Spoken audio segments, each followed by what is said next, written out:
بسم اللہ الرحمن الرحیم۔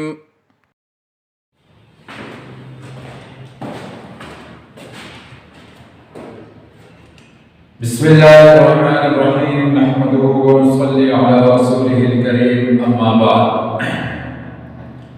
کلاس 9 کے اسلامیات کے ساتھ آپ کی خدمت میں ایک بار پھر حاضر ہیں۔ آج ہم پڑھیں گے سورہ انفال کا رکوع نمبر 9 رکوع پڑھیں گے اور 9 رکوع کی آج 9 رکوع کا پہلا سبق پڑھیں گے۔ تو آپ نکالیے پیج نمبر 24، صفحہ نمبر 24 نکالیے۔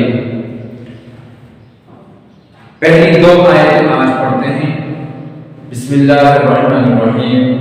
یا ایھا النبی حرض المؤمنین علی القتال ان یکن منکم 20 صابرون یغلبوا 200 وَإِن يَكُن مِّنكُم مِّائَةٌ يَغْلِبُوا أَلْفًا مِّنَ الَّذِينَ كَفَرُوا بِأَنَّهُمْ قَوْمٌ لَّا يَفْقَهُونَ۔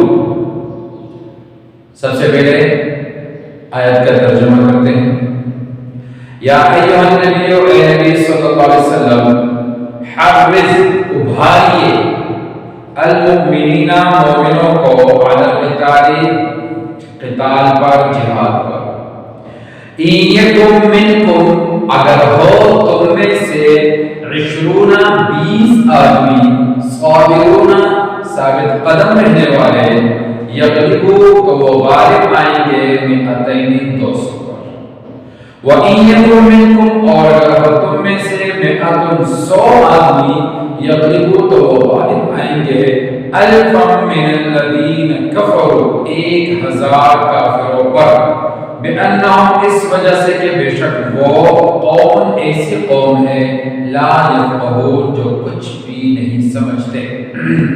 یہ تو ترجمہ اس آیت میں اور اس کے بعد آنے والی آیت میں اللہ رب العالمین مسلمان کو جہاد پر ابھارنے کے لیے، ان کو جوش دلانے کے لیے، رغبت دلانے کے لیے، جذبہ دینے کے لیے 2 ترغیب دے رہے ہیں۔ 2 ترغیب میں نے آپ کو اس سے پہلے بتایا تھا کہ ترغیب ایک ایسی چیز کو کہتے ہیں کہ جس کی وجہ سے کسی کو کسی کام کا شوق پیدا ہو جائے، کسی کو ایسا کوئی پیکج یا کچھ ایسا اناؤنس کیا جائے اس کے لیے کہ جس کی وجہ سے اسے ایک کام کا شوق اور جذبہ پیدا ہو جائے، اس کو ترغیب کہتے ہیں۔ تو یہاں پہ اللہ تعالیٰ مسلمانوں کو جہاد کا شوق اور جہاد کا جذبہ دینے کے لیے 2 ترغیب دے رہے ہیں۔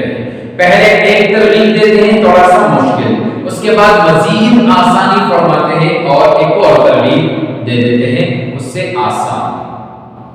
اچھا، پہلی ترغیب کیا ہے یہ ذرا سمجھو۔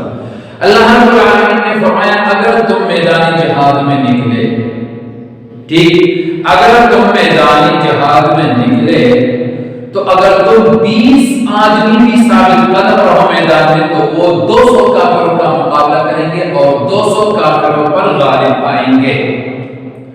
اور اگر تم 100 ہوں گے تو 1000 کافروں پر غالب آؤ گے، یعنی اپنے سے 10 گنا بڑے دشمن کا مقابلہ تم کر سکو گے، تم ان پر غالب آ سکو گے۔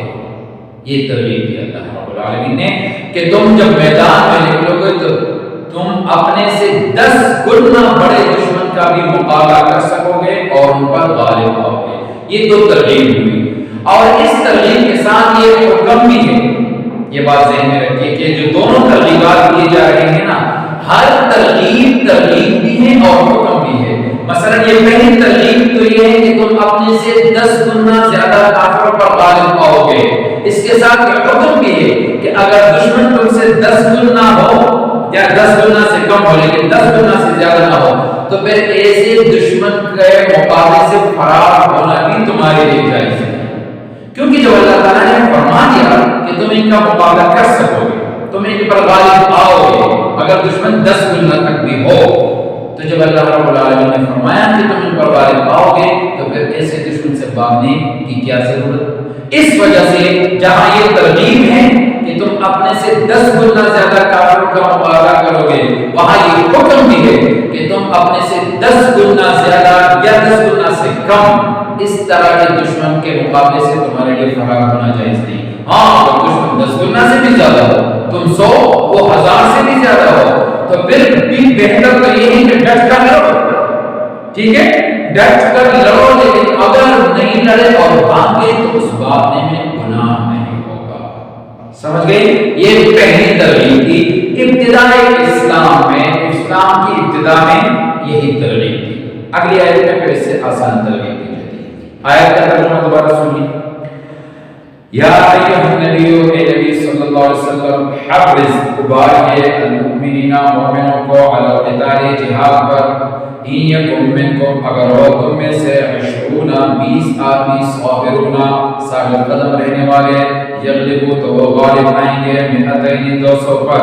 وَإِن يَكُن مِّنكُمْ، اور اگر ہو تم میں سے 100 آدمی، یغلبوا تو وہ غالب آئیں گے 1000 من الذین کفروا، 1000 کافروں پر. بِأَنَّهُمْ، کہ بے شک وہ قوم ایسی قوم ہے لا یفقہون، جو کچھ نہیں سمجھتے. یہ پہلی ترغیب ہوئی. اب دوسری ترغیب. الآن، اب خفف اللہ، آسان کیا اللہ نے، یا خفف اللہ، بوجھ ہلکا کیا اللہ نے، عنکم، تم سے. وعلم، اور جان لیا، معلوم کر لیا، ان فیکم، کہ بے شک تم میں ضعفاً کمزوری ہے. فإن یکن منکم، پس اگر ہو تم میں سے 100 آدمی، صابرۃ ثابت قدم رہنے والے، یغلبوا تو وہ غالب آئیں گے 200 پر. وَإِن يَكُن مِّنكُمْ، اور اگر ہو تم میں سے 1000، یغلبوا تو وہ غالب آئیں گے 2000 پر، بإذن اللہ، اللہ کے حکم سے. واللہ، اللہ، مع الصابرین، صبر کرنے والوں کے ساتھ ہے، یا ثابت قدم رہنے والوں کے ساتھ. پہلی ترغیب اور پہلا حکم تو یہ تھا کہ مسلمان اپنے سے 10 گنا بڑے دشمن کا مقابلہ کریں گے، اور 10 گنا دشمن یا 10 گنا سے کم دشمن کے مقابلے سے ان کے لیے فرار ہونا جائز نہیں. یہ ابتدائی اسلام میں تھا، لیکن بعد میں اللہ رب العالمین نے فرمایا کہ تمہارے اندر کمزوری ہے، مجھے معلوم ہے کہ تمہارے اندر کمزوری ہے، تم اتنے بڑے دشمن کا مقابلہ نہیں کر سکتے، تمہیں تھوڑا آسان کر دیتا ہوں. تو اب آسان، ترغیب بھی آسان تو حکم بھی آسان. تو ترغیب اب کیا ہے؟ پہلا والا ترغیب اب منسوخ ہو گیا، اب دوسری آسان ترغیب دی جا رہی ہے. وہ کون سی ترغیب ہے؟ کہ اگر تمہارا دشمن، اگر تم 100 آدمی ہو، اگر تم 100 آدمی ہوں گے تو 200 کافروں کا مقابلہ کر سکو گے، اور اگر تم 1000 ہوں گے تو 2000 کافروں کا مقابلہ کر سکو گے. یعنی اپنے سے 2 گنا بڑے دشمن کا مقابلہ تم کر سکو گے اور تم ان پر غالب آؤ. یہ ترغیب ہوئی. 10 گنا کی بجائے اب 2 گنا کر دیا کہ 2 گنا کافروں کا مقابلہ تم کر سکو گے اور تم ان پر غالب ہوں گے. تو اس طرح حکم بھی یہی ہوا کہ اگر تمہارا دشمن تم سے 2 گنا ہو تو 2 گنا دشمن کے مقابلے سے، یا تم 2 گنا سے اگر کم ہو پھر بھی ان کے مقابلے سے تمہیں فرار ہونا جائز نہیں. ہاں اگر دشمن 2 گنا سے بھی زیادہ ہو، تم 100 وہ 200 سے بھی زیادہ ہو، تو پھر بہتر تو یہ ہے کہ پھر بھی ڈٹ جاؤ اور لڑو. لیکن اگر اس صورت میں تم فرار ہو گئے تو تم اس فرار ہونے پر گناہگار نہیں ہو گئے. یہ دوسری ترغیب ہوئی اور دوسرا حکم ہوا. اب پہلی والی ترغیب تو منسوخ ہو چکی ہے، لیکن یہ دوسری والی ترغیب اب دوسری والی ترغیب ہی ہے، اور قیامت تک یہ دوسری والی ترغیب ہی رہے گی. یعنی ایک مسلمان اپنے سے 2 گنا یا اس سے کم دشمن کے مقابلے سے ایک مسلمان کے لیے فرار ہونا جائز نہیں ہوگا، اور وہ ان پر غالب آئیں گے. دوبارہ ترجمہ سنیں دوسری آیت. اللہ، اب خفف اللہ، بوجھ ہلکا کیا اللہ نے، عنکم، تم سے، وعلم، اور معلوم کر لیا، ان فیکم، کہ بے شک تمہارے اندر ضعفاً کمزوری ہے. فإن یکن منکم، پس اگر ہو تم میں سے 100 آدمی، صابرۃ ثابت قدم رہنے والے، یغلبوا تو وہ غالب آئیں گے 200 پر. وَإِن یکن منکم، اور اگر ہو تم میں سے 1000، یغلبوا تو وہ غالب آئیں گے 2000 پر، بإذن اللہ، اللہ کے حکم سے.